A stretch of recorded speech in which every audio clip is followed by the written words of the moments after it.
Beau comme la rencontre d'une machine à coudre et d'un parapluie sur une table de dissection, la terre est bleue comme une orange, il faut battre les morts tant qu'ils sont encore froids. Si vous n'avez pas tout compris, ce n'est pas grave. Nous sommes ici au musée d'Israël qui expose le surréalisme et au-delà. Bienvenue. Spontanées, colorées, parfois outrageantes et surtout inattendues, les œuvres exposées au musée d'Israël forment une invitation au voyage, un voyage au cœur du dadaïsme et du surréalisme.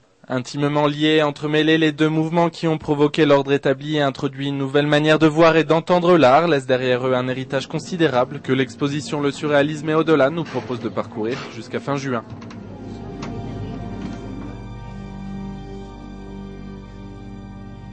L'exposition plonge d'abord aux sources du surréalisme et propose évidemment une immersion dans le dadaïsme. Né à Zurich dans les vapeurs du café Voltaire, représenté ici dans une huile de Marcel Janco, où Tristan Tzara et Hans Arp avaient l'habitude de se retrouver entre 1915 et 1922, le mouvement est un enfant de la Première Guerre, un produit de la civilisation belliqueuse dont il souhaite se libérer. Mauvais enfant d'un début de siècle chaotique, le dadaïsme renverse toutes les contraintes traditionnelles, comme ce boxeur filant un coup à la bourgeoisie, dans un collage d'Erwin Blumenfeld. Le dadaïsme emprunte à l'enfance bien de ses aspects jusqu'à son nom, Dada, le but, recréer l'art et changer le monde avec la puissance créatrice de l'enfance. Moins anticonformiste, quoique aussi révolutionnaire, le surréalisme grandit simultanément et s'inspire en partie du dadaïsme. À l'origine principalement littéraire, le surréalisme est rapidement adapté aux arts visuels. Traditionnellement associés au nom de Dali, Magritte, Buñuel ou Ernst, largement représentés dans cette exposition, les artistes surréalistes ne rejettent pas aussi radicalement que les dadaïstes les structures traditionnelles de l'art.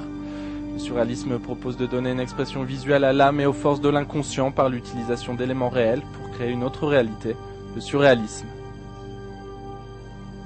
Dans le musée, le parcours n'est pas imposé, les œuvres sont réunies par thème et non par époque, dans une riche juxtaposition qui mêle œuvres modernes et contemporaines. Thème récurrent dans le surréalisme, le mystère occupe toujours une place importante dans l'art contemporain et inspire les artistes d'aujourd'hui, comme cette œuvre de Man Ray, l'énigme d'Isidore Ducasse, où la toile jette le voile sur l'objet exposé et devient œuvre d'art, et plus tard chez Christo et ses légendaires emballages de monuments. Le mystère est contenu dans cette œuvre, une série de colis envoyés à la commissaire de l'exposition, Adina Kamien-Kazdan, et dont l'artiste a exigé qu'ils ne soient pas ouverts.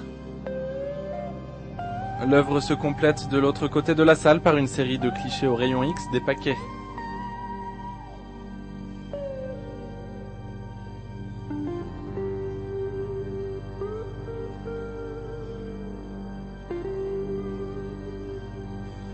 Courant majeur de l'histoire de l'art contemporain, le surréalisme est à l'origine de l'art conceptuel, où l'œuvre n'est plus au centre des préoccupations, mais l'idée. La fontaine de Duchamp reste le symbole de cet art provocateur et nouveau, où l'urinoir devient œuvre d'art.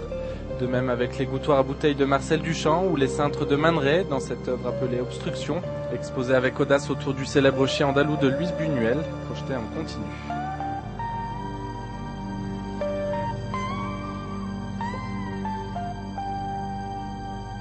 Autre nouveauté introduite par le surréalisme, l'érotisme, comme sujet et comme objet de l'art. Une large salle est consacrée à ce sujet, on est loin du scandale provoqué par le déjeuner sur l'herbe de Manet. Ici le nu s'affiche, s'expose et indispose. Les surréalistes ont définitivement brisé le tabou du sexe dans l'art, mais au-delà du désir, c'est la femme et le féminin qui inspirent les artistes surréalistes sous l'œil bienveillant de Dali. L'exposition propose un catalogue exceptionnel de près de 300 œuvres sur les 700 créations de l'incroyable collection d'œuvres surréalistes et dadaïstes du musée d'Israël, une collection acquise en partie par les dons du mécène italien Arturo Schwarz. Et vous avez jusqu'à fin juin pour vous laisser emporter par la spirale du surréalisme.